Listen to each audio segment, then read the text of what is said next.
This week, we will be taking a look at data integrity issues. The management of data is driven by two goals: making data available and maintaining integrity of data. Availability means making the data available to whomever needs it, whenever they need it, and whatever form individuals might need that data in. The integrity of data, on the other hand, implies three goals. The first goal is protecting the existence of data. This means that data are made available when needed. There are many ways to achieve this goal. It can be preventative, that is, isolating the data through backups, and the second is remedial, performing database backups and recoveries. The second goal is maintaining the quality of data. This means that making sure that the data are accurate, complete, and current. The third goal is ensuring the confidentiality of data. This means that data are accessed only by those who are authorized to do so, and data access control processes are kept in place, and encryption systems are put together so that individuals can only access that data that they are supposed to. There are three broad strategies for data integrity.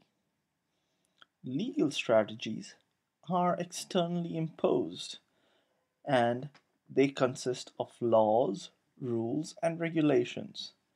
Privacy laws may be an example of ensuring data integrity. The second strategy for ensuring data integrity is administrative. Administrative strategies are organizational policies and procedures. For example, standard operating procedures for storing all backup files in a locked vault may be an example. Us, as individuals, pay a lot of attention to legal strategies for ensuring data integrity.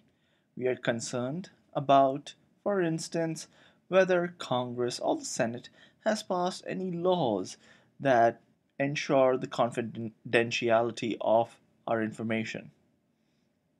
We are less likely to pay attention to administrative policies of organizations.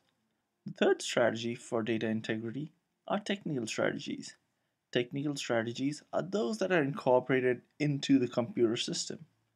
For example, database management systems, application programs, or operating systems may have technical constraints imposed on them to ensure data integrity.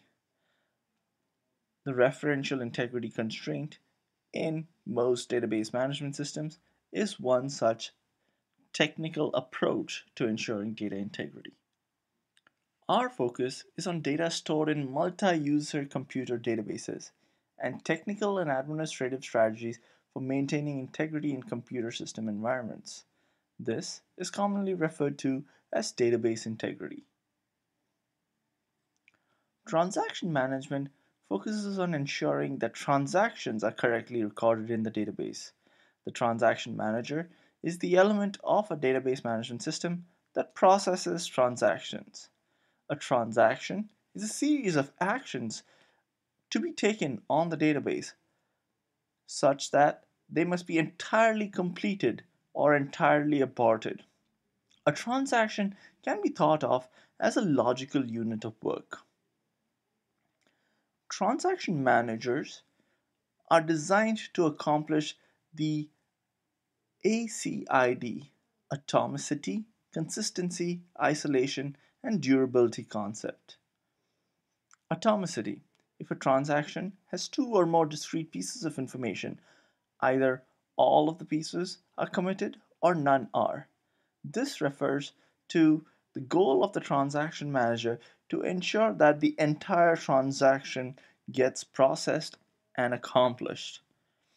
Consistency refers to making sure a transaction either creates a valid new database state, or if any failure occurs, the transaction manager returns the database to its prior state. Isolation refers to the transaction manager making sure a transaction in process and not yet committed remains isolated from other transactions that are being processed. Durability refers to making sure that the committed data are saved by the database management system in case of a failure and a subsequent system recovery. When updating a database, most applications implicitly assume that their actions do not interfere with the actions of others that are also using the system. If the database management system is a single user system, then one can be fairly certain that this lack of interference is guaranteed. Most database management systems, however, cannot provide that guarantee. Most database systems are multi-user systems where many analysts, many applications can be accessing a database at the same time. When two or more transactions are allowed to update a database concurrently, the integrity of the database is threatened. Uncontrolled concurrent updates can result in a lost update or even a phantom record problem. To prevent lost updates and inconsistent retrieval of result sets, the database management system must incorporate a resource lock. A resource lock is a very basic tool of transaction management to ensure correct transaction behavior. Any data retrieved by one application with the intent of updating must be locked out or denied access by other applications until the update is completed or aborted. In the example below, we have two users, user A and user B. Both users are trying to modify a record in the database. The modification of the record takes place sequentially and relies on previous states of that record. The result is an inconsistent transaction or data being lost. To avoid the lost data problem, what transaction managers and database management systems can do is deny access to records that are being read by other users. In this case, the record is denied to user B who is attempting to access that information. This record can only be accessed after user A has released the transaction lock. Resource locking or record locking may solve some data and retrieval integrity problems, but it may lead to other problems, sometimes referred to as a deadlock or deathly embrace. In this case, suppose user A and user B were actually accessing two records, record 1 and record 2. First user, after locking one record, might need to read record 2 for an update, and user 2 might want to read record 1 for an update. In this case, both records being locked due to prior attempts might result in deathly embrace or deadlock. The state of a database can change as transactions are processed. In order to recover from data loss or damage, it is necessary to ensure backup data or a complete copy of the database or necessary data to restore the accuracy of a database. Preferably, backup data should be stored on another medium and kept separate from the primary database. Data stored for backup and recovery are generally some combination of periodic database backups, transaction logs, and before and after image logs. Recovery strategies use different combinations of backup data to recover a database. Here is a potential backup procedure of a database management system. You will see that the server, as the first state, wishes to perform an update transaction. This update transaction needs to be logged. Subsequently, the record is obtained from the database management system for that transaction. After the record is retrieved, an image of the record is made to make sure that we know what the data looks like before the change. Then the record is processed based on the transaction parameters and the record is updated in the database management system. A log is recorded after the update to make sure we know what the database management system looks like after the transaction has been processed. The results of these transactions are conveyed back to the server, and subsequently the database management system can be periodically backed up. There are a variety of failures that might occur during a transaction, including programmatic errors, actions by the transaction managers, maybe even a self-abort or a system failure.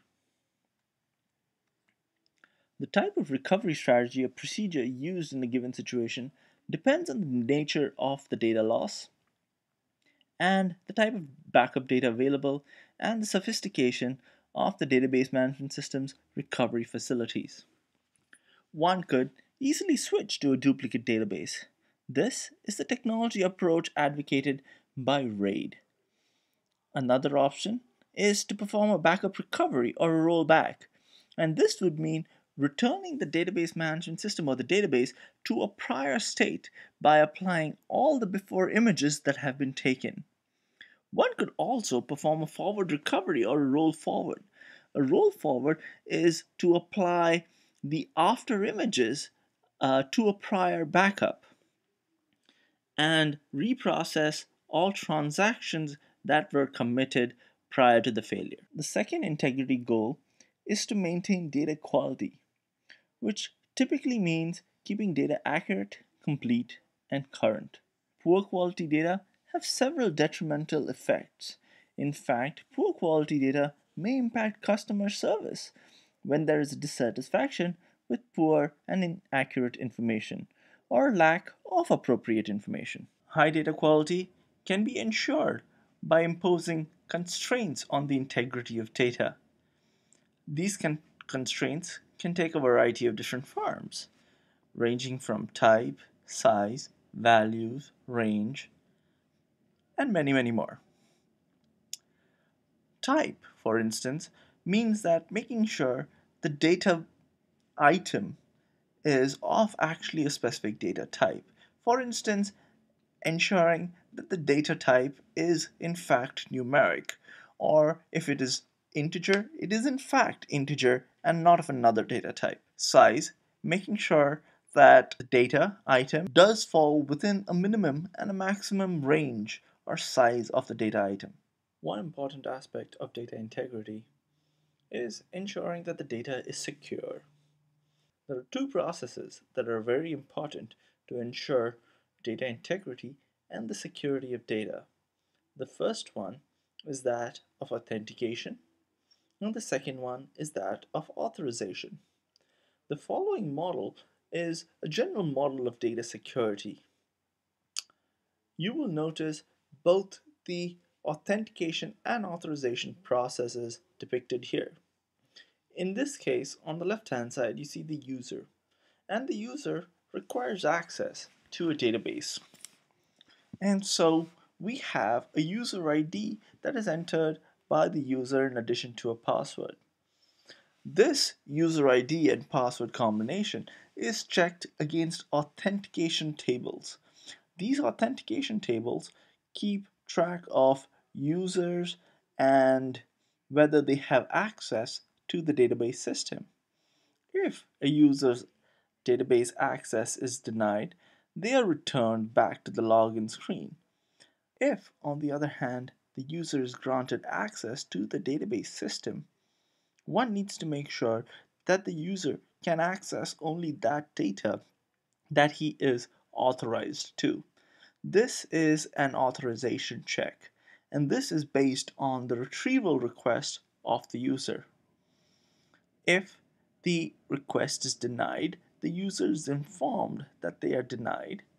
Otherwise, the data is retrieved from the database and the results are sent back. Both authentication and authorization are performed based on role and authorization tables in the database. There are a variety of different authentication mechanisms based on information remembered by the person, objects possessed by the person, or other personal characteristics. Here is an example authorization table where the authority of each user or group is depicted. In fact, the MySQL database that we have all been accessing over this semester does have authorization tables, and what is listed in those tables is the databases that you might have access to in the MySQL server. SQL authorization is based on grant and revoke privileges. When your accounts were being created, I was using grant and I was granting privileges on certain tables, on certain entities, on certain databases to each individual user. At the end of the semester, or maybe even next year, I might revoke these privileges.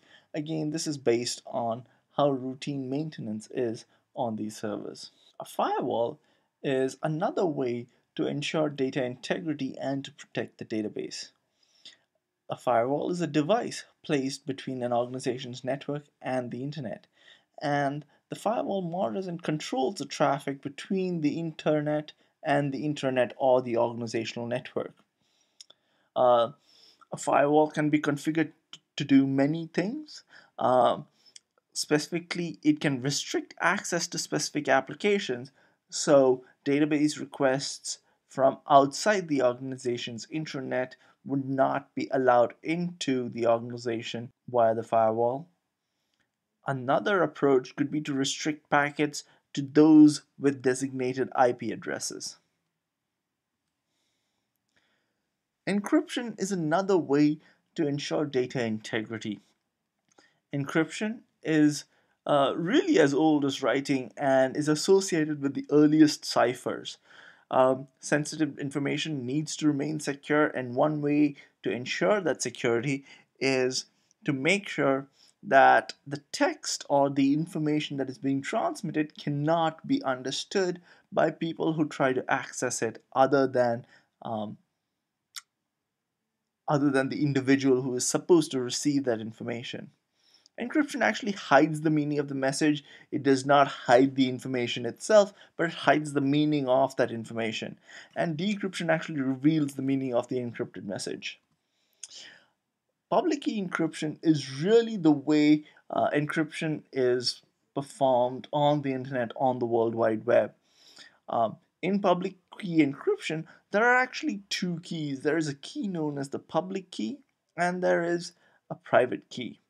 When we want to encrypt something to be received by another individual, we will use the receiver's public key to encrypt that information.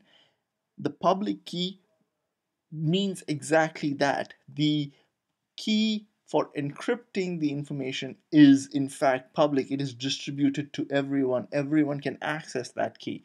And so this public key to encrypt the data is available to everyone to encrypt the data. On the other hand, the private key is only available to the receiver, is only available to the individual, and this private key can be used to decrypt the data. The public key cannot be used to decrypt the data. The public key can only be used to encrypt the data. Only the private key can in fact decrypt the information. And so when we want to use public key encryption, the sender will encrypt data using the receiver's public key, and the receiver will decrypt the data using their own private key. This key mechanism can also be used for making sure the right person is sending this information, and it can be used for message authentication. In this case, the sender signs the transmission with their private key, and the receiver validates that the message is from the supposed sender using the sender's public key. Monitoring activity is another way to ensure data integrity, and an audit trail analysis is performed to ensure that date and timestamps for all transactions are valid. In conclusion, data integrity is essential for maintaining good quality data, and good quality data subsequently makes for quality decision making. Many actions need to be taken to ensure high levels of data integrity, including protecting the existence of data through the use of firewalls and backup mechanisms,